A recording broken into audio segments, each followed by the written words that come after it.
Accusing Supreme Court nominee Brett Kavanaugh of trying to sexually assault her in high school, says she's willing to talk to Congress. Now, Kavanaugh says it's a false allegation. He'll go before the Senate Judiciary Committee to clear his name. Given what we've seen over the last couple of years with senators and congressmen, can this hurt him? Well, I don't know if it's going to hurt him because he certainly has a lot of the votes right now. But at the very least, she must be heard. At the very least, she has to testify, I think, and tell her side of the story. When you look at sort of the series of events and her allegations, I find them to be very credible. I find them to be extremely important. And let's face it, this is a lifetime appointment. And I think that morality and a moral compass is very important when it comes to a lifetime appointee to the Supreme Court. Right. He is going to be opining on a lot of issues that affect women. Right. And we need to hear from her. She also took a lie detector test. Maybe he should take a lie detector test. At least we'll see, something from that. Clarence Thomas did not take a lie detector test. No, Clarence Thomas, Anita Hill took a lie detector test. And she has taken one also, and it's... That's what I just said. Yeah, she has taken it. And he still got the votes to get through. Well, except that there are rumblings now from Flake, Corker, Murkowski, and Collins that this should not be rushed through. What's the big rush? There's still 174,000 papers that we haven't seen on Kavanaugh. Yeah. Plus we have this allegation from a rather credible witness. And so what is the rush? This is a lifetime appointment. They're afraid that if we wait until after the midterms and you have a Democratic Congress in the majority, that they will never put him through. And they're like, this is our last chance to really stack the court with a conservative judges, most of them. This is a serious allegation from this woman. We live in a different time where if you're a Republican senator, you can't say, well, no, we just have to vote on it. We can't hear her side of the story. Democrats knew that. One thing I love about this country is we're transparent. We don't hide from things when they come to the surface. Usually the truth will win in the end. Thanks and ultimately, to the press. We should let the process play out and we should hear from both sides. Right now we're hearing two completely different stories. What frustrates me, though, is the politics of all this. It doesn't take away from what this woman is clearly, I think, I feel for her in this moment because she's obviously kept this with her, if this is all true, for almost 37 years now. But I hate the politics. Going back to Merrick Garland and what Republicans did in that moment. Right. Dianne Feinstein had this letter where this woman anonymously details what she went through.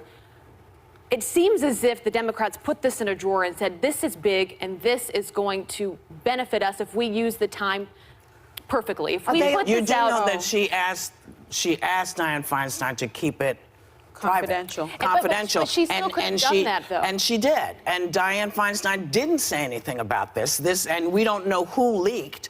There's some conversation that perhaps the young woman's husband, in a way to get his wife's story out there, because people weren't talking about it. Maybe he put it out there. But the bottom line really is, the Democrats couldn't win with this one. If they brought it out in July, that people would have said, oh, you're bringing it out to hurt him because he's a friend of the president. If they waited and not done it, now people are saying, oh, you're doing it as political. I don't think anybody could have won here. I don't think that, I don't think this is Testify saying, oh, we're going to put this away. I think this was her saying, the woman asked me to keep her confidence, and that's what I'm doing. I agree with that. I think that's what I'm just telling you the way that I've taken it, the way that I feel, and everyone can respond their own way to this. It does feel political to me, and I think it's what a lot of people hate about politics. Isn't it about time the Democrats played hardball? Yeah, but this isn't. But this is not hardball. Well, let's say they did. But the timeline really doesn't support that the Democrats somehow kept this a secret intentionally to sort of, drop a surprise. If you look at the timeline, it looks like in 2012 she told her story to her husband and in couples therapy. There are therapist notes that confirm it. Right. She contacted the Post in July through a tip line. Once she found out that Kavanaugh had reached the short list of nominees. Then she contacted her congresswoman in California. Right. Senator Feinstein is the California senator. Also in late July. An issue. Exactly, in late July. And then she hired an attorney who said, you know what, you're going to be really challenged on this. That's when she took the lie detector test, and But then she clearly that was in August. She clearly wanted somebody to know, even anonymously, she didn't want her name. She didn't want her name there, but Yeah. she wanted people to know anonymously. So that's why I say, if you are a Democrat and you get this letter, if you're meeting like Dianne Feinstein, Chuck Schumer, who will be on the show, and we can ask him these questions today. But if you're one-on-one with Kavanaugh and you have this letter and you know what this woman wrote you, why not use that as an opportunity to say, I she can't sent it say to her the name. FBI, She though. sent- yes. She sent it to the FBI. I find And the that's what you timing do. very political. It doesn't excuse this woman coming out, and we need to hear it out. And obviously, people can make that judgment. But I think I probably speak for a lot of people where it's frustrating that it But hadn't come out. what should they have done? Should they, if they had come out in July and said, we have this information, we've gotten this letter, and we don't think he should be there?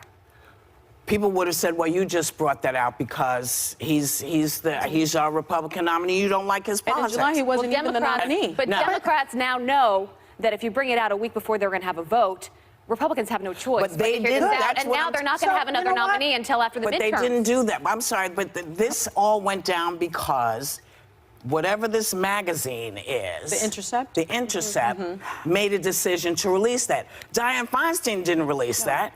None She sent it to the FBI, she sent it which to, does which is the what you're supposed to do. which does the background But work on they political didn't release appointees. it. The Democrats didn't release it, and I believe they didn't release it because they knew they were in a no-win situation. Yeah. Because if you've done it in July, you've done it now. Just yes. doesn't that seem wait, alarming, though, She if has you to get mean that? that she has to read the thing. We want to make it clear that Kavanaugh has said this is a completely false allegation. I have never done anything like what the accuser describes to her or to anyone. I am willing to talk to the Senate Judiciary Committee in any way the committee deems appropriate to refute this false allegation from 36 years ago and defend my integrity. Well, the other thing Maybe is that's that what we'll see. a lot of students who went to school with this accuser at that high school say that there was this type of thing that went on a lot in those days, and that some of them were victims also of this from these other schools. This was a girls' school, and Kavanaugh was in a all-boys school, and this idea that it was a long time ago. I mean, so when a child is molested or attacked, it was a long time ago too.